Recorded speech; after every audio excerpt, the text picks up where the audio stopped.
सकते हैं। ठीक है।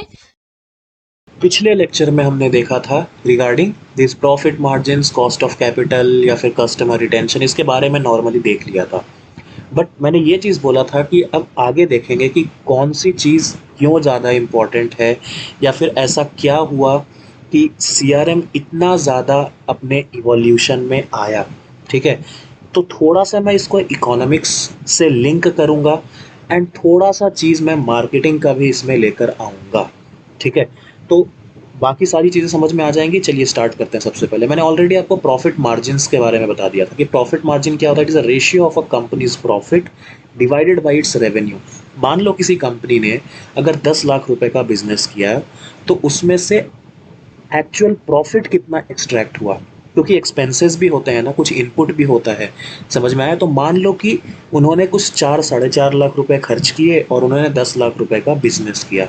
सो प्रॉफिट कितने का हो गया? 5.5 लाख रुपए का हुआ। सो 5.5 डिवाइडेड बाई 10। ठीक है, तो ये चीज़ आपका क्या हो गया? प्रॉफिट मार्जिन हो गया। ठीक है, मैंने ब्रेक इवन पॉइंट वाले वीडियोस में भी आपको ये सारा कुछ बताया था। ठीक है, next talking about the cost of capital. ये भी मैंने आपको ऑलरेडी बता दिया था कि देखो, एक हर एक फर्म का, हर एक बिजनेस का एक क्या होता है, एक एक्सपेक्टेशन होता है कि मैं इतना अर्न करूंगा। ठीक है, हम अपने इन्वेस्टमेंट की बात नहीं करते, हम बात करते हैं कि ये मेरा टारगेट है, मुझे इतना सेल करना है। ठीक है, so in order to increase the value of a firm in the market place it involves both equity and depth. देखो, अब इक्विटी डेप्थ दोनों मैंने इकोनॉमिक्स में बहुत मतलब इतने ग्रेट डिटेल में बताया है सब कुछ, तो वहां पर देखो इसको वापस रिपीट नहीं करूंगा। ठीक है, so cost of capital, the rate of return the firm expects to earn from its investment. ठीक है, रेट ऑफ रिटर्न भी सारा कुछ वहां पर आपको ऑलरेडी एक्सप्लेन किया था। तो देखो, अब बात आती है कस्टमर रिटेंशन की। कस्टमर रिटेंशन मतलब क्या कि भाई जो आपके बायर्स ऑलरेडी हो चुके हैं, अब आपको उनको क्या करना है? अब आपको उनको रिटेन करना है। समझ में आया? अब रिटेन करने के बहुत से तरीके होते हैं, वो तो हम लोग फर्दर आपको सब कुछ पढ़ेंगे ही सही, एंड बहुत सारी थियोरीज भी क्या करेंगे, एक्सप्लेन करेंगे। एंड जो भी मार्केटिंग का पार्ट मैंने आपको पढ़ाया है, पूरा का पूरा मार्केटिंग क्या हो जाएगा यहाँ पर, लिंकअप हो जाएगा। ठीक है, तब जो मज़ा आएगा पढ़ने में सीआरएम, उसका कोई भी मोल नहीं। ठीक है, चलिए नेक्स्ट बात करता हूँ। देखो, कुछ टर्म्स हैं। देखो, अभी इस इन स्टेटमेंट्स को किसने बोला, ये सब इंपॉर्टेंट नहीं है डीएफसीसीआईएल के लिए। ठीक है, सो research shows that retention elasticity. अब ये रिटेंशन इलास्टिसिटी क्या था? इलास्टिसिटी देखो, मैडम ने काफ़ी डिटेल में बताया था सारा कुछ, डिमांड एंड सप्लाई सब कुछ बताया था। ठीक है, तो retention elasticity is in the range of 3% 3 to 7। Okay, अब 3 to 7 का मतलब क्या होता है कि देखो, इलास्टिसिटी मतलब क्या कि भाई कितना आप चेंज कर सकते हैं या फिर कितना चेंज उसमें आता है। ठीक है, इसमें तो यही मतलब है। टेक्निकली ये चीज़ अलग होता है, बट हाँ, अपने इकोनॉमिक्स वाले सेक्शन में इसका तो मतलब यही होता है कि आप कितना चीज़ों को चेंज कर सकते हो, रेंज कितनी ज़्यादा है उसके चेंज होने की। ठीक है, अगर बहुत ज़्यादा अगर चेंज हो सकता है सो इट इज़ मोर इलास्टिक, अगर बिल्कुल ही कोई चीज़ चेंज नहीं हो सकता सो इट इज़ लेस इलास्टिक। ठीक है, in other words 1% improvement in customer retention improves the firm value by 3 to 7%। ये एक स्टेटमेंट है, ये चीज़ ध्यान रखिएगा कि कहने का मतलब, मैं कुछ स्टेटमेंट दूंगा, इससे ही मैं बहुत सी चीज़ें क्या करूंगा, आपको मैं डिफाइन करूंगा कि which is more important, profit margin पे ज़्यादा ध्यान देना चाहिए, या फिर कॉस्ट ऑफ कैपिटल पे ध्यान देना चाहिए, या फिर अपने को कस्टमर रिटेंशन पे ध्यान देना चाहिए। ठीक है, तो इसमें सब कुछ आपका क्या हो जाएगा, अभी क्लियर हो जाएगा। देखो, स्टेटमेंट में क्या बोला, in other words 1% improvement in customer retention improves the firm value by 3 to 7%। मतलब अगर आप सिर्फ 1% कस्टमर रिटेंशन को इम्प्रूव करते हो ना, तो लॉन्ग टर्म में देखा जाता है कि फर्म की वैल्यू 3 to 7% इम्प्रूव हुई है, which is really very great. 1% पे मान लो, इसका एवरेज मान लो 5%, सो आपको 5 टाइम्स ग्रोथ दिखा है, 500% ग्रोथ दिखा है। इतना बड़ा ग्रोथ ना ही प्रॉफिट मार्जिन्स में दिखता है, ना ही कॉस्ट ऑफ कैपिटल्स में दिखता है। समझ में आया? Cost of capital and all ये सब से भी मैक्सिमम ट्वाइस देखा जा सकता है, थ्राइस देखा सकता है, बट जब रिटेंशन की बात आती है ना, तो भाई इसमें 5 टाइम्स 7 टाइम्स ये सब देखने को मिलता है। ठीक है, it depends upon the nature of firm which you are actually running, ठीक है, जिसमें अगर इनपुट कॉस्ट ज़्यादा होगा तो भाई 3% भी हो सकता है, जिसमें जो टोटली प्योरली सर्विस सेक्टर है उसमें 7% भी हो सकता है, ठीक है. So it is also seen that 1% improvement in retention has almost 5 times greater impact on firm value compared to 1% improvement. ये भी एक बहुत बड़ा स्टेटमेंट है. कहने का मतलब कि जब हमने 1% रिटेंशन में इम्प्रूवमेंट लेकर आए तो उसके केस में जो हमें फर्म वैल्यू में जो भी ग्रोथ देखने को मिला वो 5 टाइम्स था एज कंपेयर टू 1% इम्प्रूवमेंट. मतलब कहने का मतलब कि अगर हम फर्म वैल्यू को इम्प्रूव करते हैं 1% और हम रिटेंशन को 1% इम्प्रूव करते हैं तो भाई रिटेंशन के केस में हमें 5 टाइम्स एक्स्ट्रा इम्पैक्ट देखने को मिलता है. कहने का मतलब कि जो वैल्यू बढ़ती है फर्म की वो 5 टाइम्स ज़्यादा अपने को देखने को मिलती है इन केस ऑफ रिटेंशन. समझ में आया? सो दैट्स वाई यहाँ से एक इम्पॉर्टेंट कंक्लूजन निकल कर आता है, ठीक है, कि भाई profit margins, cost of capital, customer retention, इन सब से बड़ा क्या है? Customer retention. And that's why companies आजकल सबसे ज़्यादा कस्टमर रिटेंशन पे फोकस करती हैं. And I am not talking only about the manufacturing. देखो मैन्युफैक्चरिंग सेक्टर, इंडस्ट्रियल सेक्टर में थोड़ा सा ये सारी चीज़ें क्या है, कम है. क्यों कम है मैं आपको बताऊंगा.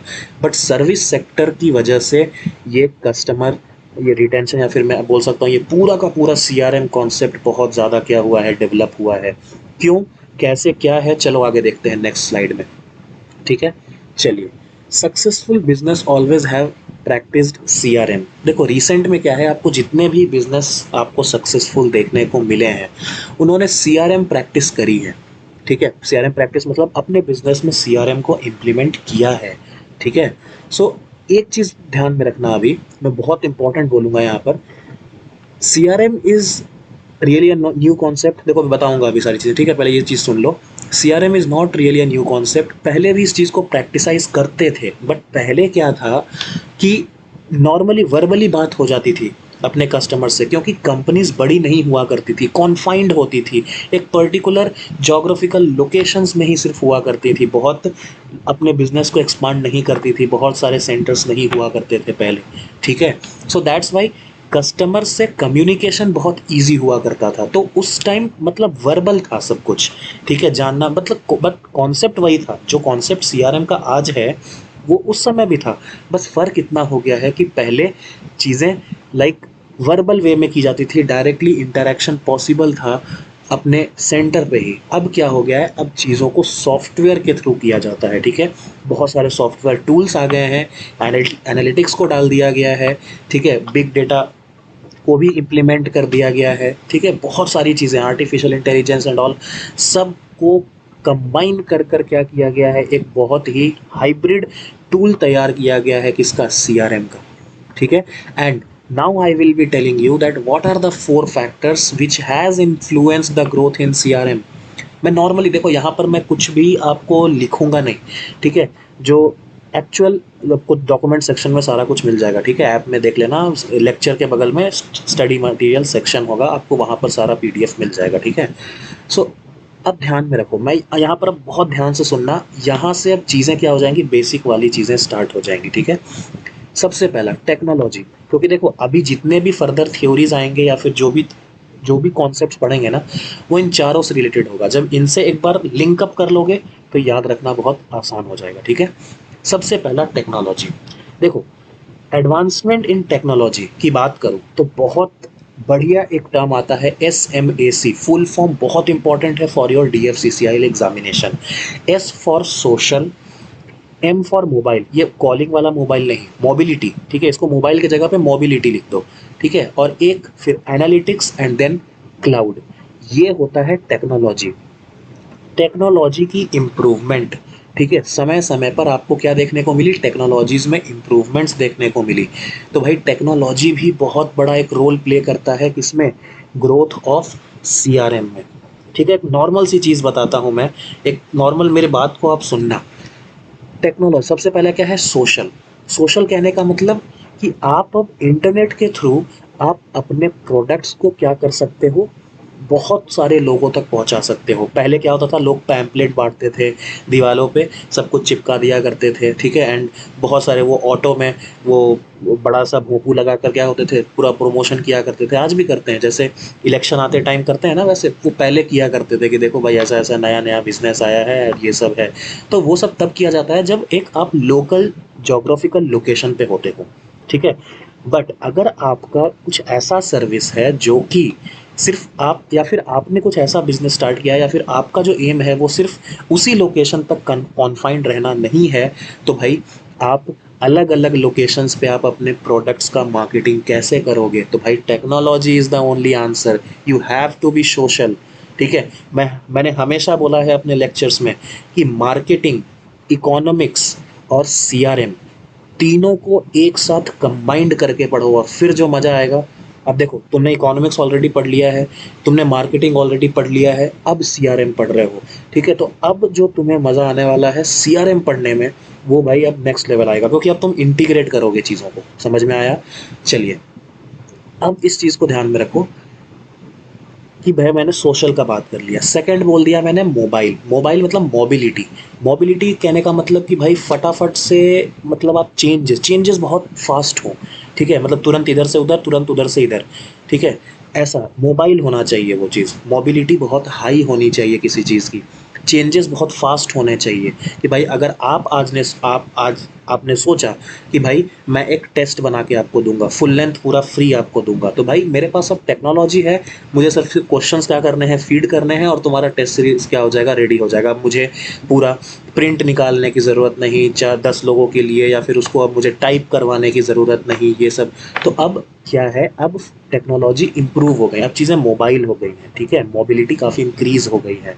Next important is analytics, SMAC। इस वर्ड को ध्यान रखना, ये डायरेक्टली इसका फुल फॉर्म पूछा जाता है, ठीक है? और इसके क्वेश्चंस ऐसे भी आते हैं, it is related to what, so it is related to technology, क्योंकि ऐसे क्वेश्चंस आ जाएंगे। ये जो 4 पॉइंट मैंने बोले हैं ना, ये बहुत इंपॉर्टेंट है, ठीक है? देखो, बुक्स को पढ़ोगे ना तो, और बहुत लोगों को मैं देख भी रहा हूँ, नॉर्मली क्या है ना, ऐसे बुक्स को देख देख के वही सेम टू सेम टाप दे रहे हैं, सेम टू सेम पढ़ाते हैं। देखो, उससे कुछ नहीं होगा, अननेसेसरी चीज़ों को एक्सप्लेन करने से कुछ नहीं होगा।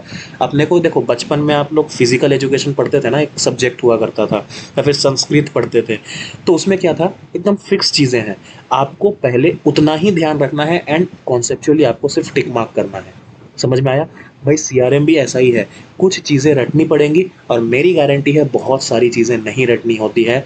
बहुत छोटा सा एक पार्ट है, लाइक 4-5 पेज जैसा है, सिर्फ उतना ही रटना होता है एंड उससे ही सब कुछ क्या हो जाता है, कवर अप हो जाता है। अननेसेसरी चीज़ों को एक्सपांड नहीं करना है, ठीक है? सीआरएम रियली में बहुत छोटा है और बहुत कॉन्फाइंड है, और बहुत प्रॉपर वे में आपको याद करना है। तो जैसे बचपन में होता था ना, संस्कृत में या फिर वो फिजिकल एजुकेशन के सब्जेक्ट्स में, उसमें भाई एग्जैक्टली पॉइंट टू पॉइंट लिखना होता था, ठीक है? पॉइंट टू पॉइंट नहीं लिखोगे तो नंबर नहीं आते थे, ठीक है? वैसा ही सीआरएम में भी है, आपको पॉइंट टू पॉइंट पढ़ना होगा, अननेसेसरी चीज़ों को बीच में नहीं लेकर आना होगा, नहीं तो आप खुद कंफ्यूज होगे और आपको कभी भी कॉन्फिडेंस बिल्डअप नहीं होगा to attend a new question.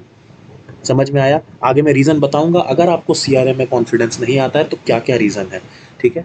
Next देखो, देखो, एनालिटिक्स की बात करी मैंने, एनालिटिक्स भी बहुत इंपॉर्टेंट रोल प्ले करता है। आजकल क्या है, लोग एनालिटिक्स के साथ खेल रहे हैं। मैंने आपको पहले ही बताया था कि भाई डेटा के साथ क्या करना है, खेलना है।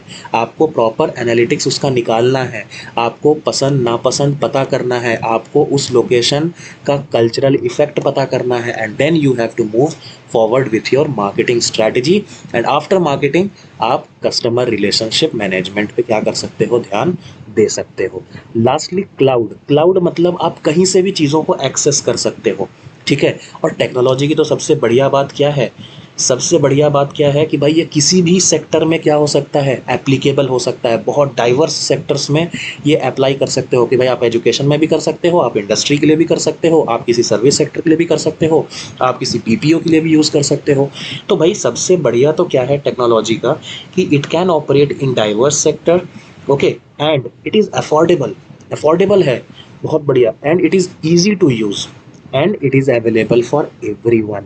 सो दैट इज़ वाई कंपनीज, भाई टेक्नोलॉजी का जो भी चेंज आ रहा है इसको नेगलेक्ट नहीं कर सकती, क्योंकि अगर आप उस चीज़ का फ़ायदा नहीं उठाते हो तो कोई और उठाएगा।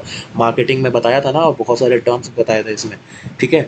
नेक्स्ट बात करता हूँ कंपटीशन। कंपटीशन का क्या रोल है? देखो, मैं यहाँ पर लिंक करूँगा थोड़ा-सा अपना इकोनॉमिक्स, जो मैंने इकोनॉमिक्स पढ़ाया था। मैंने 1991 का इकोनॉमिक रिफॉर्म का बात किया था। मैंने पूरा बताया था कि भाई बैलेंस ऑफ पेमेंट्स इंडिया का क्या हो गया था, बिल्कुल निल हो गया था। एंड उसके बाद ही हमारे prime minister and finance minister ने फाइनली एक डिसीजन लिया कि we will open our economy and now the foreign investors has came. अब उससे पहले क्या हुआ करता था, हम लोग थोड़े से क्या थे, हम लोग सोशलिस्टिक वे में थोड़ा सा सोचते थे, ठीक है, हम लोग काफ़ी सोशलिस्टिक थे उस टाइम तक। एंड बाहर के लोगों को बिल्कुल भी अलाउ नहीं करते थे टू इन्वेस्ट इन इंडिया। सो उसके वजह से क्या हो गया था, पहले मोनोपोली एस्टैब्लिश हो गई थी।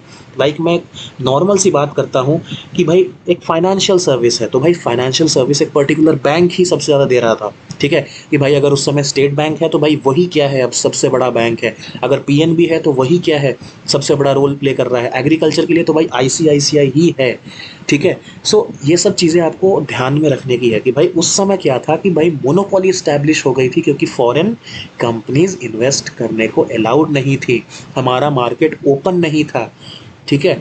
और एग्जांपल देता हूँ, एयरलाइंस, भाई उस समय से एयर इंडिया ही चल रहा था और किसी को आने का मौका ही नहीं मिला, ठीक है, सिर्फ air India air India air India. तो भाई उन्होंने क्या किया, एक मोनोपोली क्या कर ली, स्टैब्लिश कर ली। नेक्स्ट एक और एग्जांपल देता हूँ, टेलीकॉम सेक्शन में बीएसएनएल का एग्जांपल देता हूँ मैं, ठीक है, कि भाई और भी कोई दूसरे फॉर्म्स आ ही नहीं पाए, इन्वेस्टमेंट आ ही नहीं पाया उसमें। नेक्स्ट बात करता हूँ इंश्योरेंस सेक्टर, एलआईसी की बात करता हूँ। एलआईसी का क्या है, उनका भी क्या था, एक मोनोपोली काफ़ी बढ़िया इस्टेब्लिश हो गया था, ठीक है। अभी आजकल देखो, जब इकोनॉमी ओपन हो गई है तो कितने ज़्यादा इंश्योरेंस कंपनीज आपके आगे पीछे पड़ी रहती हैं, देख रहे हो कि नहीं देख रहे हो? अब सिर्फ एलआईसी ही नहीं है, समझ में आया? सो ये देखो, पहले क्या था, ये जितने भी सेक्टर्स थे सब में मोनोपोली स्टैब्लिश थी, बट 1991 के रिफॉर्म के बाद जित आपका जब मार्केट ओपन हुआ तो भाई इन्वेस्टमेंट्स आई, फॉरेन कंपनियों ने इंडिया में इन्वेस्ट किया, अलग अलग सेक्टर में इन्वेस्ट किया, कंपटीशन बाय डिफ़ॉल्ट इंक्रीज होने लगा। एंड दैट्स वाई सबसे बड़ा रोल रहा कि भाई marketers has found it more profitable to focus on their existing customers than acquiring the new ones. इसका मतलब क्या हुआ कि भाई, क्योंकि उस समय जो मोनोपोली जिस कंपनी ने स्टैब्लिश कर रखी थी, देखो ध्यान में रखना, एक होता है मोनोपोलिस्टिक, एक होता है मोनोपोली, दोनों में डिफरेंस है, मैडम ने बताया था। तो जिन्होंने मोनोपोली स्टैब्लिश कर रखा था, उन्होंने ये सोचा कि भाई नए नए कंपनियां हमारी क्या आ रही हैं, मार्केट में आ रही हैं, वो हमारे कस्टमर्स को क्या कर लेंगे, कैप्चर कर लेंगे। तो उन्होंने अब इस चीज़ पे ध्यान देना स्टार्ट किया कि हमारे पास जितने भी कस्टमर्स हैं मैं उनको क्या करूँगा, अब रिटेन करूँगा। अदरवाइज़ मेरे वाले कस्टमर्स कुछ अच्छा खासा देख देख कर, कुछ टेक्नोलॉजिकल एडवांसमेंट इधर उधर देख देख कर वो क्या करेंगे, इधर से उधर चले जाएंगे। समझ में आया? सो इसी को बोलते हैं, देखो जो अभी करेंटली जो मतलब अगर आप क्या कर रहे हो, किसी कंपनी में हो, so that company will be known as incumbent, ठीक है, करेंटली, ठीक है, इनकम्बेंट का मतलब करेंटली, ओके। सो ध्यान में रखना कि हमेशा जो भी आपके क्या होते हैं, नए कंपनीज होते हैं, वो हमेशा इनकम्बेंट कस्टमर्स को एक्वायर करने की कोशिश करते हैं, इनकम्बेंट कंपनीज को एक्वायर करने की कोशिश करेंगे। समझ में आया? So that's why competition is also a major factor which has influenced the growth in CRM. क्योंकि उस समय तक मोनोपोली जब तक इस्टेब्लिश था, तो अगर डिफरेंट डिफरेंट लोकेशन में इंडस्ट्री ओपन भी हो गई तो भाई कोई फ़र्क नहीं पड़ता था, क्योंकि भाई लोगों के पास भी कोई ऑप्शन नहीं था, उनको वही चूज़ करना पड़ता। बट आज अगर आपने कस्टमर पे ध्यान नहीं दिया तो क्या हो जाएंगे, कस्टमर इधर से उधर शिफ्ट हो जाएंगे जो ज़्यादा उन पे ध्यान दे रहे हैं। आई थिंक इस चीज़ का आपको समझ में आ गया होगा, ओके। नेक्स्ट बात करता हूँ ग्रोथ ऑफ सर्विस सेक्टर। ये तो भाई बहुत ही इंपॉर्टेंट क्या है, फैक्टर है। देखो ये चारों जो पॉइंट बता रहा हूँ ना, ये चारों पॉइंट मतलब लिख कर ले लेना कि भाई अगर ये चारों पॉइंट्स तुमको ऑप्शंस को कैंसिल करने में नहीं यूज़ आ गया तो मेरा नाम बदल देना, ठीक है। तो देखो ऑप्शंस को भी ध्यान रखो, एंड फर्दर जो मैं जितना बताऊंगा ना एकदम कट टू कट याद रखो। ऑलमोस्ट मतलब मैं 10 आवर्स 11 आवर्स में तुम्हारा सीआरएम ख़त्म करके रखूँगा, ठीक है। एंड उससे ज़्यादा पढ़ना भी नहीं है, मैं फ्रैंकली बताता हूँ, ठीक है। सो अब ध्यान में रखो ग्रोथ ऑफ सर्विस सेक्टर, इससे क्या समझ में आता है। देखो सर्विस सेक्टर में क्या था पहले के टाइम पे, मैं एक नॉर्मली यहाँ पर क्या करता हूँ, एक पेन निकाल लेता हूँ पहले। देखो पहले क्या था? पहले था कि पहले होती थी ज़्यादातर मैन्युफैक्चरिंग कंपनीज़, ठीक है? तो मैं यहाँ पे लिख देता हूँ, ये बहुत इंपॉर्टेंट है, ये चीज़ कॉन्सेप्ट समझना आगे के कॉन्सेप्ट समझने में बहुत काम आएगा। पहले होती थी मैन्युफैक्चरिंग, यू कर लेना यार इसको, ठीक है? Manufacturing company. अब जब तक मैन्युफैक्चरिंग कंपनी होती थी तो मैन्युफैक्चरिंग पहले इधर मैन्युफैक्चर किया, फिर इन्होंने दे दिया होलसेलर्स को, होलसेलर्स ने भेज दिया किधर? शॉप्स पे, ठीक है? और शॉप्स वाले ने किसको दे दिया? कंज्यूमर को, ठीक है? कंज्यूमर कस्टमर, ठीक है? सो पहले चलता था ये वाला सिस्टम। अब धीरे धीरे जैसे ही 1991 में रिफॉर्म आया तो सर्विस सेक्टर का बूस्ट आ गया, आईटी सेक्टर कितने इंस्टॉल होने लग गए, ठीक है? मतलब भयंकर बूस्ट आया किसमें? सर्विस सेक्टर में, ठीक है? एंड पहले जो आपकी मैन्युफैक्चरिंग एंड एग्रीकल्चर सेक्टर सबसे मेजर पार्ट आपकी इंडिया की जीडीपी की कंट्रीब्यूट करती थी, आज वही सर्विस सेक्टर 60 to 65% आपके इंडिया का जीडीपी कंस्टिट्यूट करता है कि नहीं? तो भाई ग्रोथ ऑफ सर्विस सेक्टर, तो सर्विस सेक्टर में ऐसा क्या कि भाई सीआरएम इम्प्लीमेंट हो गया? देखो सर्विस सेक्टर में सबसे इम्पॉर्टेंट ये है कि आपकी जो भी कंपनी है वो डायरेक्ट कांटेक्ट किससे होती है? कस्टमर से। ये चीज़ ध्यान में रखो, बस यही एकदम कोर पॉइंट है जो कि आपके कॉन्सेप्ट को फर्दर बिल्डअप करेगा और चीज़ों को समझने में बहुत बहुत हेल्प करेगा, मतलब एकदम क्लियर हो जाएगा, ठीक है? क्रिस्टल। मैन्युफैक्चरिंग कंपनीज पहले क्या करती थी, आज भी होलसेलर्स को पहले भेजती हैं, होलसेलर वाले शॉप्स को भेजते हैं और शॉप्स वाले अपने हिसाब से रीजनल तरीके से कंज्यूमर को क्या देते हैं? वो प्रोडक्ट दे देते हैं। तो भाई मैन्युफैक्चरिंग कंपनी को इतना ज़्यादा खास ख्याल नहीं रखना पड़ता किस चीज़ का? implementation of CRM का। But talking about the service sectors, you are not aware but you are in directly contact with the company। आज अगर आप हमारे कोर्स में पढ़ रहे हो तो भाई आज आप तुरंत व्हाट्सएप पे क्वेश्चन पूछ लेते हो ना, आज तुरंत मुझे आप कॉल करके क्वेश्चन पूछ लेते हो कि नहीं पूछ लेते हो कि सर इसमें इशू आ रहा है? तो भाई अगर मेरी कंपनी है, आप मुझसे डायरेक्ट कनेक्टेड हो, तो भाई मैं आपका ध्यान नहीं रखूंगा तो फिर आप क्या बोलोगे? आप मेरे बारे में ही बुरा भला बोलोगे। लेकिन मैन्युफैक्चरिंग कंपनीज में क्या है कि भाई अगर कंज्यूमर यहाँ पर बुरा भला बोलता है तो सबसे पहले तो शॉप की भी गलती होगी, ठीक है? क्या पता वो गलती शॉप की हो, शॉप वाला बोलेगा कि भाई देखो होलसेलर ने गलती कर दी, ठीक है? बहुत रेयर चांसेस होंगे कि भाई वो जो जिम्मेदारी है वो मैन्युफैक्चरिंग कंपनी पे जाए।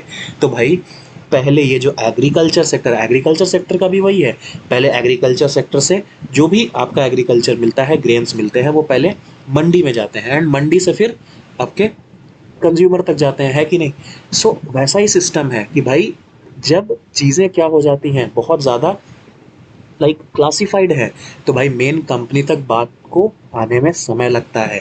बट अगर आप सर्विस सेक्टर में हैं so you are in directly touch with the company, so that's why इस कंपनी को ज़्यादा सोचना पड़ेगा किसका? कस्टमर का, कंज्यूमर का। बट मैन्युफैक्चरिंग या एग्रीकल्चरल कंपनी को इतना नहीं सोचना पड़ेगा। सोचे तो बढ़िया बात है, ऐसा नहीं है कि नहीं सोचते हैं, बट स्पेशली सर्विस सेक्टर वाले अगर नहीं सोचेंगे तो भाई काम खराब हो जाएगा। तो इस कॉन्सेप्ट को ध्यान में रखना। तो भाई ग्रोथ ऑफ सर्विस सेक्टर ये तो बहुत बड़ा क्या है आपका एक फैक्टर निकल कर बाहर आता है। सो ये सर्विस सेक्टर कौन कौन से हैं? एयरलाइंस, नए नए एयरलाइंस आ गए।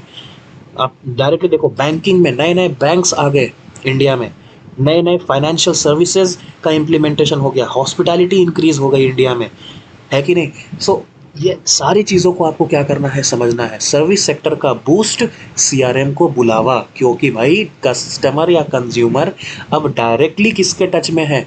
कंपनी के टच में है। आज अगर आप ओला यूज़ करते हो तो भाई डायरेक्टली आप ओला का ऐप यूज़ करते हो ना, आप बीच में थोड़ी ड्राइवर को कुछ बोलते हो, नहीं, आप डायरेक्ट ओला से क्या हो? कनेक्टेड हो। आज आप हमारे वहाँ पढ़ रहे हो तो भाई आप हमारे से डायरेक्ट हमारा क्या कर रहे हो? ऐप यूज़ कर रहे हो, इवन आप मेरे से डायरेक्ट कॉन्टैक्ट में हो, है कि नहीं? आज अगर मैं डेली 10-12 लड़कों से कॉल करके पूछता हूँ कि भाई आपने अपना कितना कोर्स ख़त्म किया, आपको कहाँ पर इशू आ रहा है, तो भाई आप मेरे से डायरेक्ट कॉन्टैक्ट में हो ना, समझ में आया? तो भाई मुझे आपका ज़्यादा ख्याल रखना है, तो भाई ये चीज़ है। And next lastly quality movements. Quality movements का कहने का मतलब कि टोटल क्वालिटी मैनेजमेंट का आपने एक टर्म सुना होगा, total quality management, where we exactly focus कि भाई जितने भी लाइक एरर्स हैं उनको क्या करना है, मिनिमाइज करने का है, क्वालिटी पे ज़्यादा फोकस करने का है एंड क्वांटिटी पे थोड़ा सा कंपैरेटिवली कम। ठीक है, कस्टमर को अगर आपको रिटेन करना है तो आपको क्वालिटी पे ज़्यादा फोकस करना है।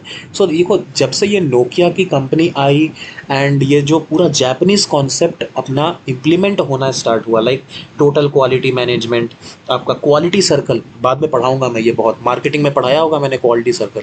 ठीक है, क्वालिटी सर्कल, फिर सिक्स सिग्मा का भी कॉन्सेप्ट बताया है। ठीक है, सो जब इन सारी चीज़ों का इम्प्लीमेंटेशन सर्विस सेक्टर में देखा गया या मैन्युफैक्चरिंग सेक्टर्स में भी देखा गया, तो भाई ये चीज़ एक एज क्रिएट करने लग गई उन कंपनीज़ के लिए एंड उनके जो कस्टमर्स थे वो काफ़ी खुश रहे। एंड जैसे ही ये चीज़ क्या हुई, म्यूचुअल चीज़ें स्प्रेड हुई, तो भाई एक कंपनी का जो रेपुटेशन है वो बहुत वास्टली क्या हुआ, बूस्टअप हुआ। सो दैट्स वाई जो करंट कस्टमर हैं जिन्होंने इतना हेल्प किया चीज़ों को स्प्रेड करने में, कंपनी अगर उनका ध्यान नहीं रखेगी तो आज वही कस्टमर वापस से क्या करेंगे, उसका नेगेटिव मार्केटिंग कर देंगे। तो भाई क्वालिटी को इम्प्रोवाइज़ करोगे तो बाय डिफ़ॉल्ट माउथ पब्लिसिटी होनी है, बाय डिफ़ॉल्ट पॉजिटिव मार्केटिंग होनी है। समझ में आया? सो इसलिए जो क्वालिटी का फैक्टर है इसको बिल्कुल भी लुक आउट नहीं करना। सो दैट्स वाई ये जो 1991 का रिफॉर्म आया, देखो मैं बाकी ये जो फॉरेन ऑथर्स वाले जो ये पढ़ा रहे हैं ना, मतलब अगर देख देख के अगर कोई पढ़ा रहा होगा ना तो ये सारी चीज़ें एक्सप्लेन नहीं करेगा, बट मैं इकोनॉमिक्स को बढ़िया से इसमें लिंकअप करके बता रहा हूँ। 1991 में जो भी रिफॉर्म आया उसके बाद आपकी इकोनॉमी कैसी होने लग गई, ओपन इकोनॉमी के तरफ आप मूव करने लग गए। मतलब पहले आप बहुत क्लोज्ड इकोनॉमी हुआ करते थे, आज भी है, ऐसा नहीं है।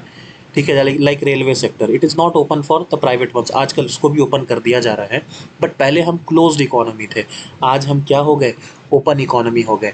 पहले हम सोशलिस्टिक थे, बताया था ना सारा कुछ।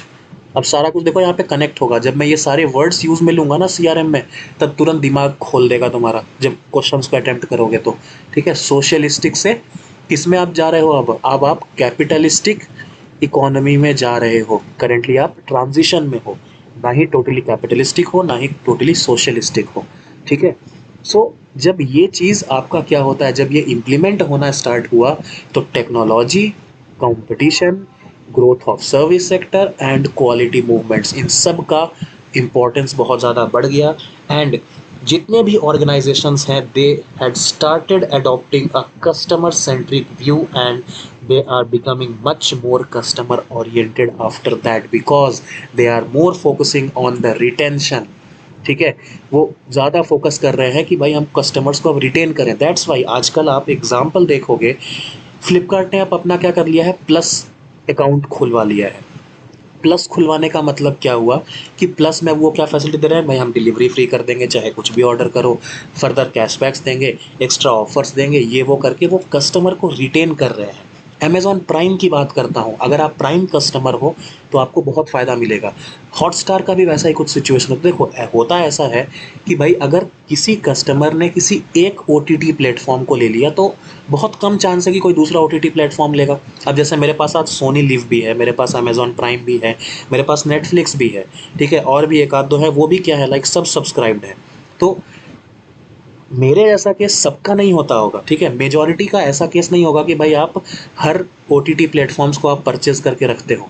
ठीक है, बट जो जनरली आप अगर आप क्या करते हो, जैसे ये जो डिलीवरी वाले जितने क्या हैं आपके साइट्स हैं, अमेज़ॉन हो गया, फ्लिपकार्ट हो गया, तो भाई ये लोग क्या कर रहे हैं, अपना कस्टमर बेस बना रहे हैं, plus customers, prime customers. Amazon में क्या है, प्राइम कस्टमर्स, फ्लिपकार्ट में क्या है, प्लस कस्टमर्स। तो so they are retaining the customers.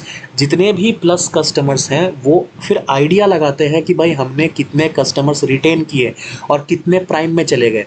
समझ में आया? तो भाई जितने प्राइम में चले गए उनको हम क्या बोलेंगे, फर्दर सारा कुछ आपको मैं बताऊंगा। ठीक है, तो ये चीज़ ध्यान में रखिएगा, मैंने ऑलरेडी पहले यहाँ पर एक्सप्लेन कर दिया है, चर्नड कस्टमर्स।